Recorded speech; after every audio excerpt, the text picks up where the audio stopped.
Colline a 2 mois. À cet âge, elle est enfin capable de distinguer certaines couleurs. Sa vision est de moins en moins floue.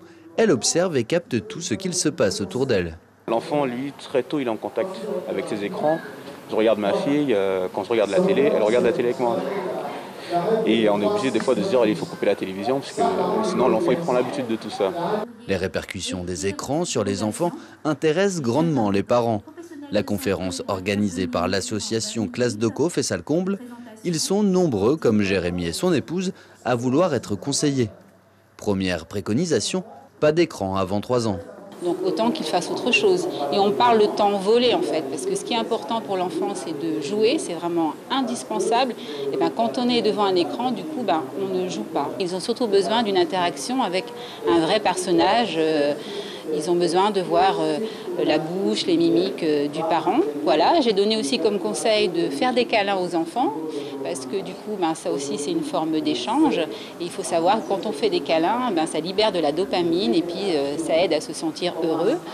De laisser l'enfant jouer avec quelqu'un d'autre ou de jouer tout seul. De laisser aussi l'enfant ne rien faire, parce que ça développe l'imaginaire. C'est mieux qu'une console ? Oui, non. Mais quand l'enfant grandit et devient autonome, il semble de plus en plus difficile de lutter face à l'attraction qu'exercent les écrans. Sur Naughty Moon, mais aussi sur nous, adultes. C'est difficile après de montrer l'exemple et de ne pas être en même temps que lui sur la tablette ou sur le portable en parallèle. Alors à ce moment-là, on fait comment ? Pour le parent, effectivement, s'il ne donne pas l'exemple, c'est sûr que les enfants ils vont prendre l'exemple des parents. En théorie, il ne faudrait pas plus d'1 heure d'exposition par jour pour un enfant de 6 ans, pas plus de 2 heures à l'âge de 12 ans.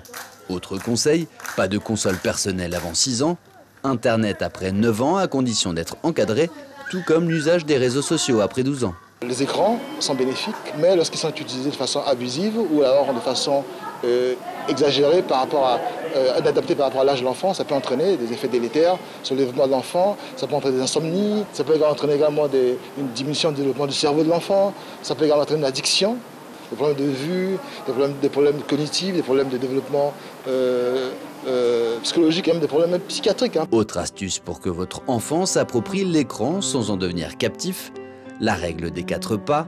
Pas d'écran le matin, pas d'écran avant de s'endormir, pas d'écran pendant les repas et pas d'écran dans la chambre. 4 temps sans écran qui vont lui permettre de bien dormir, d'être attentif en classe, d'être autonome, d'avoir de l'imagination, de structurer sa pensée et de faire la distinction entre le réel et le virtuel.